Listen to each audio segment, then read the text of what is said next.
Assalamualaikum warahmatullahi wabarakatuh. Perkenalkan, nama saya Nafreselia Marhumah dari Prodi Sarjana Terapan Keperawatan dan Profesi Nurse tingkat 3. Pada video kali ini saya akan membahas tentang fenomena penyalahgunaan nafza. Selamat menyaksikan. Nah, di sini saya akan menjelaskan sedikit mengenai nafza, yang dimana narkoba merupakan singkatan dari narkotika, psikotropika, dan bahan adiktif lainnya.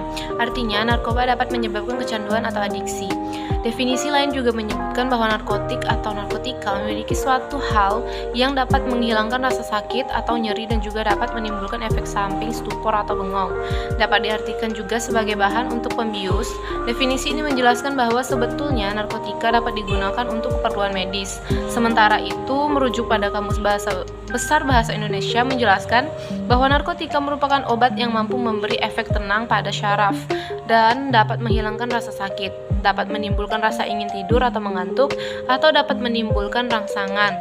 Istilah lain narkoba yakni nafza, narkotika, psikotropika, dan zat aktif lain yang arti bahan atau obat yang apabila dikonsumsi, diminum, dihisap, dihirup, ditelan, atau disuntikkan akan mempengaruhi pada fungsi kerja otak, dan bila dikonsumsi terus-menerus akan menyebabkan gangguan pada kondisi fisik, psikis, dan fungsi sosial lainnya, dan dapat menyebabkan ketagihan atau adiksi dan ketergantungan.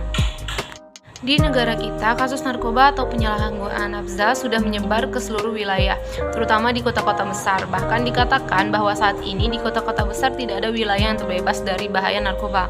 Narkoba saat ini sudah masuk pada wilayah-wilayah seperti kelurahan RW, bahkan pada level RT. Kondisi permasalahan narkoba khususnya di kota besar sudah menjadi permasalahan yang sangat rumit. Saat ini jumlah penyalahgunaan narkoba semakin bertambah signifikan.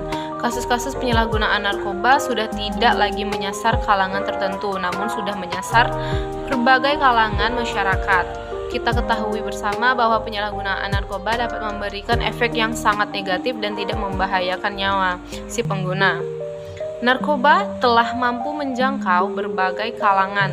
Jika waktu atau dekade sebelumnya penyalahgunaan narkoba banyak didominasi dari kalangan tertentu seperti selebriti dan musisi atau kalangan dengan pendapatan tinggi, maka saat ini penyalahgunaan narkoba sudah berasal dari berbagai kalangan, mulai dari yang tidak berpendidikan hingga kalangan yang berpendidikan dan juga kalangan pejabat.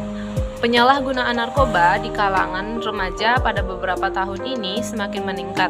Kasus penyalahgunaan narkoba atau nafza sudah menjadi permasalahan yang kronis di Indonesia. Sebagai contoh kasus peredaran dan penyalahgunaan narkoba jenis sabu, telah banyak bandar-bandar narkoba atau sabu yang tertangkap pada beberapa tahun ini. Hal ini membuktikan bahwa Indonesia sudah berada pada kondisi darurat narkoba. Menurut Kepala Badan Narkotika Nasional atau BNN, jumlah korban penyalahgunaan narkoba di Indonesia hingga tahun 2019 telah mencapai angka 3,6 juta orang pengguna. Berdasarkan angka tersebut, terdapat peningkatan sebesar 24-28% pada kalangan remaja yang menggunakan narkoba. Menurut saya ada beberapa cara agar kita terhindar dari bahaya narkoba. Salah satu contohnya adalah membatasi pergaulan di lingkungan orang-orang yang sudah kecanduan obat-obat terlarang atau yang sering kita dengar, yaitu narkoba. Dan yang kedua adalah kita harus punya mindset yang kokoh, mindset yang benar-benar membuat kita berpikiran tidak akan menggunakan hal yang merugikan diri sendiri. Yang ketiga, solusi untuk mengatasi nafza penggunaan narkoba pada remaja adalah dengan cara menggunakan tindakan preventif seperti memberikan pendidikan agama sejak usia dini agar ketika tumbuh dewasa bisa memikirkan setiap tindakan yang dilakukan dengan benar dan tidak berjalan di jalan yang salah. Menjalin hubungan yang harmonis antara orang tua dan anak. Orang tua juga harus memberikan contoh yang baik kepada anaknya, memberikan pengetahuan terhadap anak usia dini tentang jenis-jenis narkotika dan dampak negatif yang ditimbulkan akibat penyalahgunaan narkotika. Terdapat 3 aspek yang perlu diperhatikan agar mencapai keefektifan, yaitu yang pertama, lingkungan keluarga. Ketika remaja melakukan kesalahan dalam melakukan apapun, seringkali orang tua emosi dan bermain fisik kepada anaknya tanpa diberi kesempatan untuk menjelaskan. Hal seperti itu merupakan hal yang salah karena sebaiknya sebagai orang tua dapat bersikap demokratis terhadap anaknya dengan memberikan apresiasi dan perhatian yang cukup.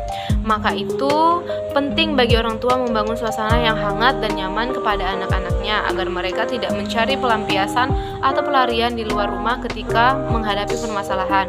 2. Lingkungan sekolah. Pihak sekolah perlu memberikan edukasi serta informasi dasar mengenai narkoba sebagai bentuk antisipasi dalam mengatasi penyalahgunaan narkoba di kalangan remaja.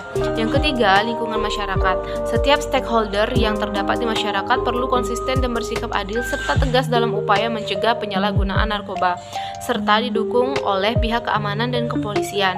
Selain ketiga hal tersebut, sosialisasi merupakan upaya penting untuk dilakukan dengan memberikan edukasi mengenai bahaya penyalahgunaan narkoba bagi kesehatan terutama remaja dan memberikan sanksi bagi yang melakukannya. Hal tersebut sesuai dengan Undang-Undang Nomor 5 Tahun 1997 tentang psikotropika. Baik, mungkin hanya itu saja yang dapat saya sampaikan pada video kali ini. Assalamualaikum warahmatullahi wabarakatuh. Bye.